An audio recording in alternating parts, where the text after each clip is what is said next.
തൃശ്ശൂരിലേക്ക് തിരിക്കും മുമ്പ് കെ മുരളീധരൻ മാധ്യമങ്ങളോട് സംസാരിച്ചു. ആ വിവരങ്ങൾ ലഭ്യമാണ്. കേരളത്തിൽ 20-ൽ 20 സീറ്റും UDF നേടുമെന്നാണ് കെ മുരളീധരൻ പറഞ്ഞത്. വടകര ഇഴുകിച്ചേർന്ന മണ്ഡലമാണെന്നും മുരളീധരൻ കൂട്ടിച്ചേർക്കുന്നു. അല്ല, അവിടെ 100% വിജയിക്കുന്നുള്ള പ്രതീക്ഷയുണ്ട്. അതുകൊണ്ട് വളരെ പ്രതീക്ഷയാണ് തൃശ്ശൂരിനെ സംബന്ധിച്ചുള്ള. പാർട്ടിയും മുന്നണി ഒറ്റക്കെട്ടായി നിന്നുകൊണ്ട് തന്നെ ആ സീറ്റ് UDF നേടിയെടുക്കാതെ സിറ്റിംഗ് സീറ്റ് നിലനിർത്തും. മത്സരം നല്ല കടുത്ത മത്സരത്തോടെ ജയിക്കുന്നതല്ലേ ഒരു സന്തോഷം എന്ന് പറയുന്നത്. തീർച്ചയായിട്ടും ഇഴുകിച്ചേർന്നൊരു സ്ഥലമാണല്ലോ 5 കൊല്ലമായിട്ട്. അതുകൊണ്ട് അതിലൊരു പ്രയാസമുണ്ട്. എങ്കിലും ഷാഫിയുടെ കൈകളിൽ വടകര ഭദ്രമാകും, അക്കാര്യത്തിൽ സംശയമില്ല.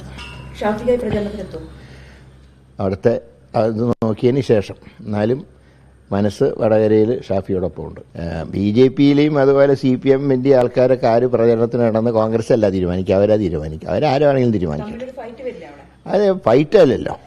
ഇത് ഞാൻ എൻ്റെ പാർട്ടിക്കും മുന്നണിക്കും വേണ്ടിയിട്ടാണ് മത്സരിക്കുന്നത്.